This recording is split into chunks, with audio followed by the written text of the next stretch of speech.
మిత్రులారా ఇయాల ఆలోచన చేయండి. ఆనాడు తెలంగాణ రాష్ట్రంలో ఆనాటి ముఖ్యమంత్రి ఒక మాట అన్నాడు, శాసనసభ సాక్షిగా మాట్లాడిండు. మీరు ఒరేసుకుంటే ఉరి వేసుకున్నట్టే ఈ ప్రభుత్వం వ్యాపారం చేయదు, రైతులు పండించిన వడ్లను మేము కొనము, ఇది మా బాధ్యత కాదు అని ఆనాటి ముఖ్యమంత్రి చెప్పిండు.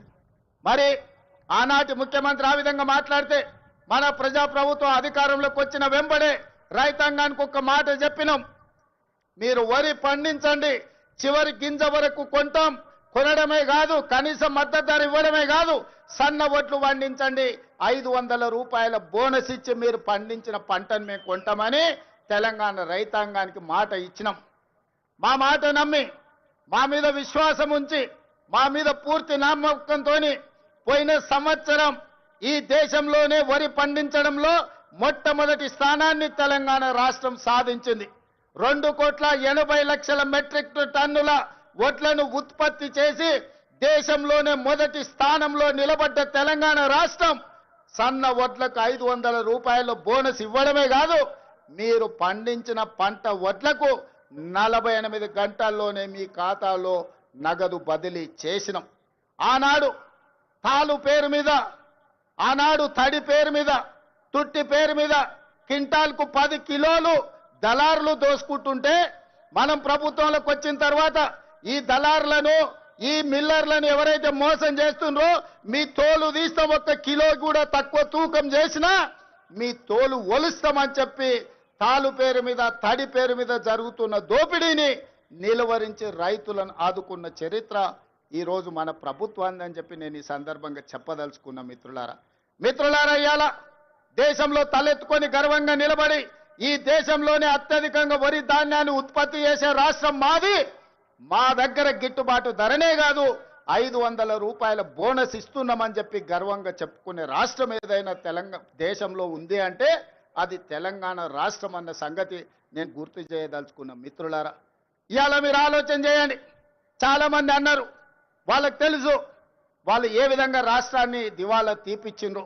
ఒక క్యాన్సర్ పేషెంట్ చూడడానికి బాగా కనిపించిన కిడ్నీలు దెబ్బతిని, గుండె దెబ్బతిని, రక్తము సరైన బీపీ షుగర్లు అన్ని క్యాన్సర్ ఉండి చనిపోయే ముందు ఏ విధంగా ఉంటాడో రాష్ట్ర ఆర్థిక వ్యవస్థను చంద్రశేఖరరావు గారు క్యాన్సర్ బారిన పడేసినట్టు పడేసి 8,29,000 కోట్ల రూపాయలతో మాకు అప్పచెప్పిండు మిత్రులారా. ఆనాడు ధనిక రాష్ట్రం 16,000 కోట్ల రూపాయల మిగులు బడ్జెట్తో అప్పచెప్తే 10 ఏళ్లలో 8 లక్షల కోట్ల రూపాయలు అప్పు చేశాడు. ఇవాళ వాళ్ళు గొప్పలు చెప్తున్నారు. ఆయన శని మామ శకుని మామ అల్లుడేమో శనీశ్వర అల్లుడు ఇవాళ మాట్లాడుతున్నాడు. శకుని మామకు తగ్గట్టు శనీశ్వరపు అల్లుడు జమైండు. ఇవాళ మీరేం చేసిండ్రయ్యా రైతులకు అంటున్నాడు. ఆనాడు రైతు భరోసా ఇవ్వాలంటే కోకపేటలో భూములు అమ్మిండు, రైతు రుణమాఫీ చేయాలంటే ఔటర్ రింగ్ రోడ్డును తెగనమ్మిండు, రైతుల పేర్ల మీద అప్పులు చేసిండు, రైతుల పేరు మీద దోపిడీ చేసిండు, రైతులకు నీళ్లు ఇస్తున్నాని కాళేశ్వరం పేరు మీద 1,00,000 కోట్ల రూపాయలు కొల్లగొట్టిండు. ఇవాళ రైతుల ముసుగులో రైతు సెంటిమెంట్ను అడ్డం పెట్టుకొని ఆనాడు భూములు అమ్ముకోవడమే కాదు, ఔటర్ రింగ్ రోడ్డును తాకట్టు పెట్టడమే కాదు, 1,00,000 కోట్ల రూపాయలు కాళేశ్వరంలో కట్టడం కూలడం జరిగింది. ఇవాళ రైతు సెంటిమెంటును వాళ్ళ ఆదాయ వనరుగా మార్చుకున్నారు. ఇవాళ 1,000 కోట్ల రూపాయలు సంపాదించుకున్నారు. నేను ఈ వేదిక మీద నుంచి అడగదలుచుకున్నా, తెలంగాణ రాష్ట్రం రాకంటే ముందు మీ ఆర్థిక పరిస్థితి ఏంది? ఇవాళ మోయినాబాద్లో హరీష్ రావుకు ఫామ్ హౌస్ ఎట్లొచ్చింది, జన్వాడలో కేటీఆర్కు ఫామ్ హౌస్ ఎట్లొచ్చింది, గజ్వేల్ ఎర్రవల్లిలో కేసీఆర్కు 100 ఎకరాల ఫామ్ హౌజులు ఎట్లొచ్చినాయి, ఇవాళ టీవీలు ఎట్లొచ్చినాయి, పేపర్లు ఎట్లొచ్చినాయి, 1,000 కోట్ల రూపాయల పెట్టుబడులు మీకెట్లొచ్చినాయి?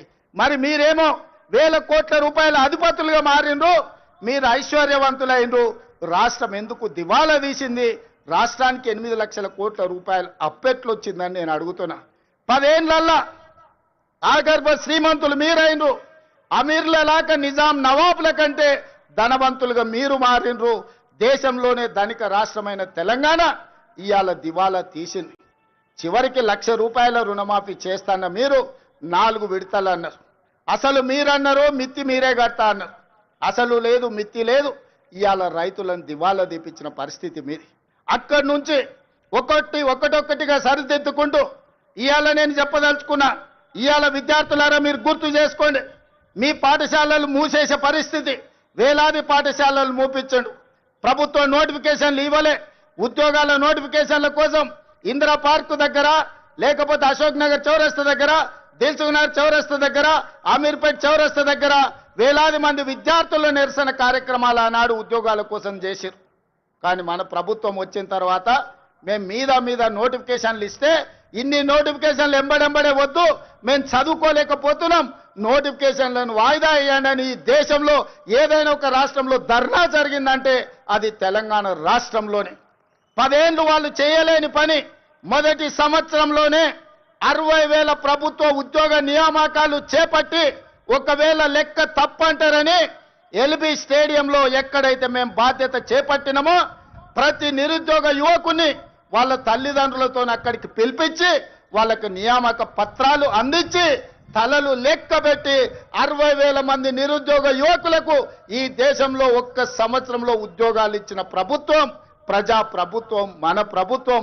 నేను ధైర్యంగా చెబుతున్నా, లెక్క పెట్టుకుంటా అంటే తారీఖు చెప్పు, 60,000 మందిని లైన్ గా ఇదే సచివాలయం ముందల నిలబెట్టి ప్రతి తల లెక్క కట్టి 60,000 ఉద్యోగాలు ఇచ్చినట్టు నేను నిరూపిస్తా. చంద్రశేఖర్ రావు, 10 ఏళ్లలో నువ్వు ఎన్ని ఇచ్చినావో ప్రజలకు ఒకసారి సమాధానం చెప్పు అని నేను అడుగుతున్నా.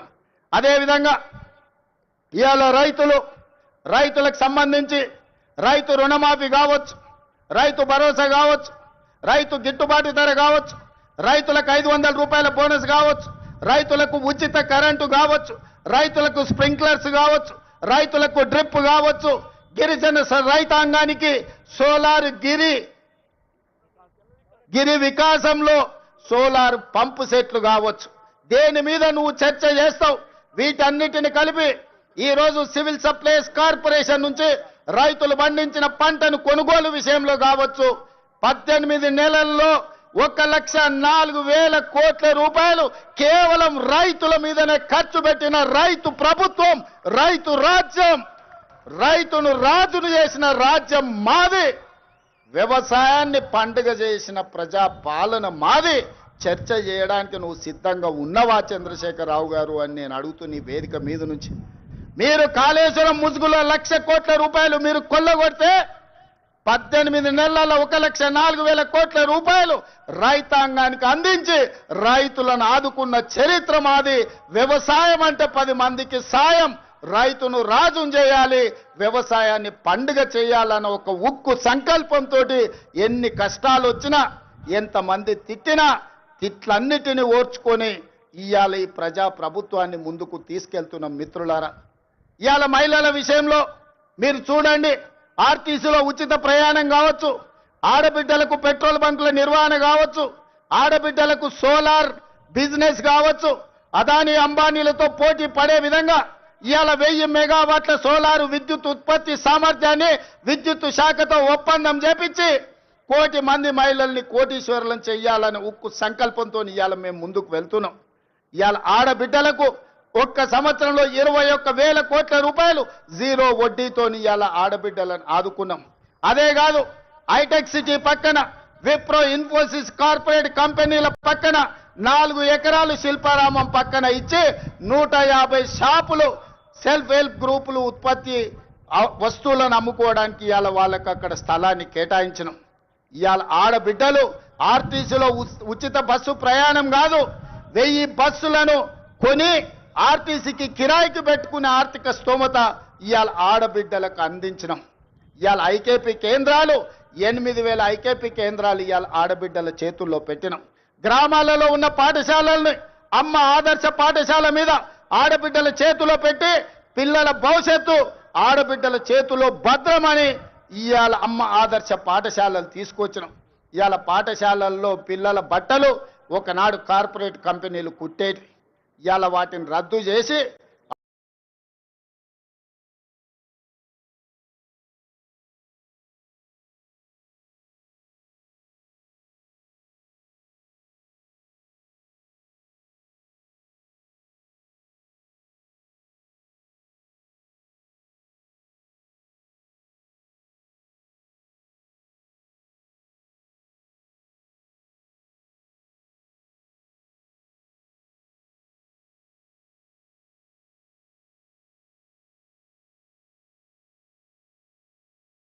రైతాంగాలకు అందించి ఇవాళ ఆడబిడ్డల చేతుల్లో పిల్లల భవిష్యత్తు భద్రంగా ఉంటుంది అని ఇవాళ ఆడబిడ్డలకు అప్పచెప్పినాం. అందుకే మిత్రులారా, రైతులు కావచ్చు, మహిళలు కావచ్చు, నిరుద్యోగ యువకులు కావచ్చు, ఈ ప్రజాపాలనలో భద్రంగా ఉండాలి అని మేము ఈరోజు ప్రయత్నం చేస్తున్నాం. అందుకే ఈ వేదిక మీద నుంచి 4 కోట్ల తెలంగాణ ప్రజలకు విజ్ఞప్తి చేస్తున్నాం. ఆలోచన చేయండి, అంచనా వేయండి, బేరీజు కట్టండి. 10 ఏళ్ల వాళ్ళ పాలన ఎట్లుందో, 18 నెలల్లో మా మిత్రుల పరిపాలన ఎట్లుందో మీరు చర్చ పెట్టండి. చెట్టు కింద పెట్టండి, పెళ్లి కాడ పెట్టండి, సావు దగ్గరకు పోయినప్పుడు మాట్లాడండి, కళ్ళు కాంపౌండ్ కాడ మాట్లాడండి, దావత్ కాడ మాట్లాడండి, ఏడికెళ్ళినా చర్చ పెట్టండి. 10 ఏళ్లలో ఆయన చేసిందేందో, 18 నెలల్లో మనం చేసిందేందో చర్చ పెట్టండి. చంద్రశేఖరరావు గారు ఇవాళను కుట్రలు కుతంత్రాలతోని ఆనాడు కృష్ణా నది మీద కాంగ్రెస్ పార్టీ ఉమ్మడి రాష్ట్రంలో ప్రారంభించిన ప్రాజెక్టులు 10 ఏళ్లలో ఏ ఒక్కటి పూర్తి చేయలే. పాలమూరు రంగారెడ్డి ఎత్తిపోతల ఎడారిగా మారింది, కల్వకుర్తి ఆగిపోయింది, భీమా, నెట్టంపాడు, కోయిల్ సాగర్, ఎస్ఎల్బిసి, సీతారామ, అదే విధంగా దేవాదుల, సమ్మక్క సారలమ్మ, ప్రాణహిత చేవెళ్ళ, ఏ ప్రాజెక్టులు చూసినా ఎక్కడి అక్కడనే పడ్డాయి. ప్రాణహిత చేవెళ్ళ పేరు మార్చి, ఊరు మార్చి, పేరు మార్చి, అంచనాలు పెంచి 1,00,000 కోట్లు కొల్లగొట్టిన కాళేశ్వరం నువ్వు కట్టిన 3 ఏళ్లకే కూలేశ్వరం అయింది. 1,00,000 కోట్లు గంగలో కొట్టుకపోయినాయి. ఇవాళ గోదావరిలో కొట్టుకపోవడానికి కారణం నువ్వు కాదా? నీ అవినీతి కాదా? నీ కుటుంబం 1,000 కోట్ల రూపాయల దోపిడీకి పాల్పడి నాణ్యత లోపం వల్ల, ప్రణాళిక లోపం వల్ల మేడిగడ్డ, అన్నారం, సుందిళ్ళ కూలిపోయిన మాట వాస్తవం కాదా? ఈ ప్రాజెక్టులు కూలిపోయినందుకు నిన్ను ఆ చిన్న కాళేశ్వరంలోనే ఉరి తీసినా తప్పు లేదని అక్కడి రైతాంగం అంటున్న మాట నిజం కాదా? వ్యవసాయం మీద 2 లక్షల కోట్లు ఖర్చయినాయి మిత్రులారా. కేవలం కాంట్రాక్టర్లకు 2 లక్షల కోట్ల రూపాయల బిల్లులు చెల్లించాడు. మరి 1000 కోట్లతో పూర్తి కావాల్సిన కల్వకుర్తి ఎందుకు ఆగిపోయింది? 300 కోట్లతోని పూర్తి కావాల్సిన భీమా ఎందుకు ఆగిపోయింది? 200 కోట్ల రూపాయలతో పూర్తి చేయాల్సిన నెట్టంపాడు ఎందుకు పూర్తి కాలే? ఇవాళ 6-7 వేల కోట్ల రూపాయలతో పూర్తి చేయాల్సిన సీతారామ ప్రాజెక్టు ఎందుకు ఆగిపోయింది? ఇవాళ ప్రతి ప్రాజెక్టు దేవాదుల 12,000 కోట్ల రూపాయలు ఖర్చయినాయి. ఇంకొక 3-4 వేల కోట్ల రూపాయలు ఖర్చు పెడితే ఇవాళ దాదాపుగా 4 లక్షల ఎకరాలకు నీళ్లు వస్తాయి. ఎందుకు పూర్తి చేయలేదని నేను అడుగుతున్నా. ఉమ్మడి రాష్ట్రంలో సమైక్య పాలనలో సీమాంధ్ర పాలకులు ఆనాడు తెలంగాణ సాగునీటి ప్రాజెక్టుల మీద నిర్లక్ష్యం వహించారు. తెలంగాణను ఎడారిగా మార్చిందని చెప్పిన నువ్వు 10 ఏళ్లలో ఏ ఒక్క ప్రాజెక్ట్ అయినా పూర్తి చేసినవా? ప్రాణహిత చేవెళ్ళ కానీ, పాలమూరు రంగారెడ్డి ఎత్తిపోతలు కానీ, కల్వకుర్తి కానీ, భీమా కానీ, నెట్టంపాడు కానీ, కోయిల్ సాగర్ కానీ, ఎస్ఎల్బిసి కానీ, సీతారామ కానీ, రాజీవ్ సాగర్ కానీ, ఇందిరా సాగర్ కానీ ఏ ఒక్క ప్రాజెక్టు 2 లక్షల కోట్ల రూపాయలు ఖర్చైనా అన్నీ ఈరోజు ఆగిపోయి ఉన్నాయి అనంటే ఈ దుర్మార్గానికి నువ్వు, నీ కుటుంబం అవినీతి కాదా అని ఈరోజు నేను అడుగుతున్న మిత్రులారా. ఇన్ని దుర్మార్గాలు చేసి, ఇంత దోపిడీకి పాల్పడి, 1,00,000 కోట్లు కొల్లగొట్టి, 1000 ఎకరాల భూములను ఆక్రమించి ఇవాళ గోదావరి బంకంచెర్ల రేవంత్ రెడ్డి వచ్చి మొదలుపెట్టి చంద్రబాబు నాయుడుకు నీళ్లు ఇస్తున్నాడని దుర్మార్గమైన మాటలు మాట్లాడుతున్నాడు. చంద్రబాబు నాయుడుతోనే ఉండాలంటే, చంద్రబాబు నాయుడుతోనే అంటగాగాలంటే అక్కడనే ఉండేటోని కదా. ఈ రాజీవ్ గాంధీ ఆశీర్వాదం తీసుకొని ఇక్కడెందుకు ఉండేటోని చంద్రశేఖరరావు?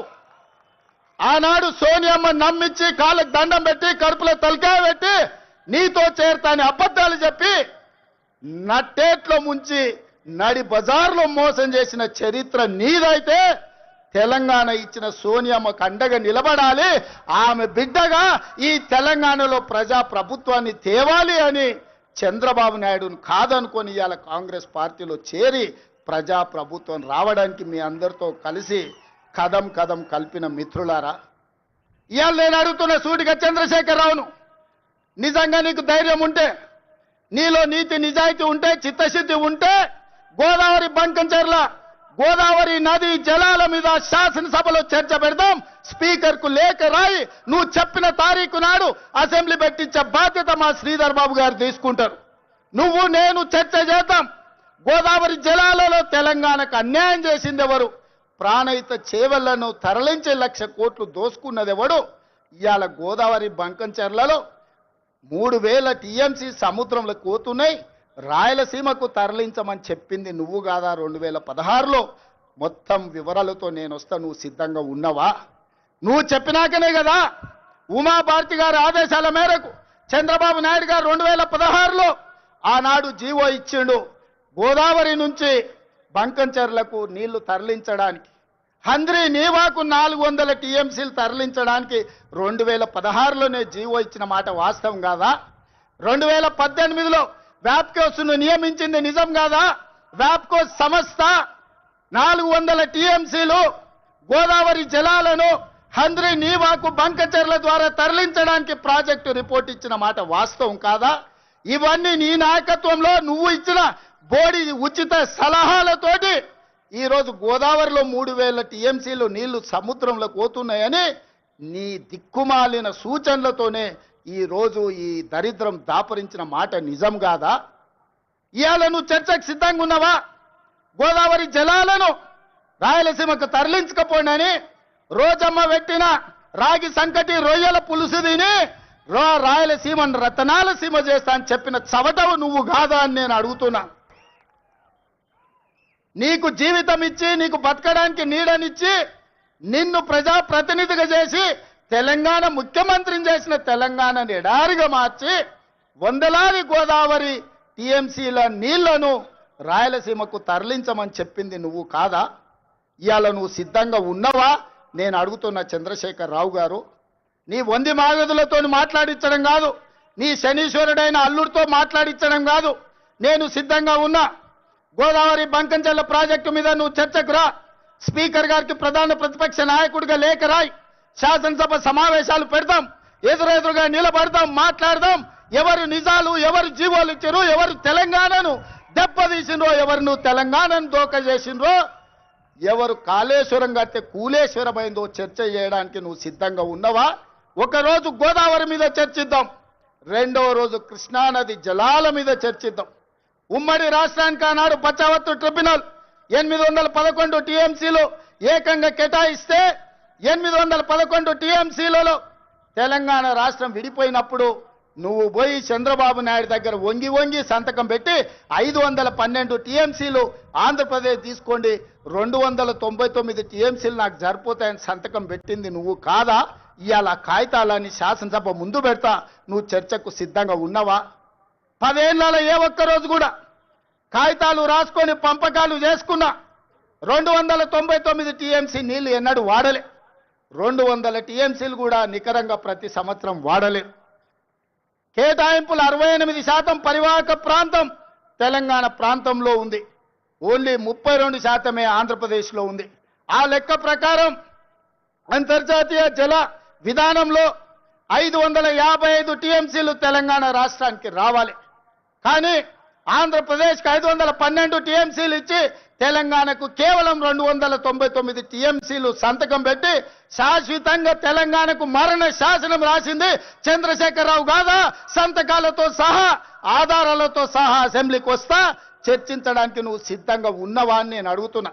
ఆనాడు నువ్వు ముఖ్యమంత్రి ఉన్నప్పుడే రాయలసీమలో ముచ్చుమరి కట్టింది చంద్రబాబు నాయుడు, నిజం కాదా?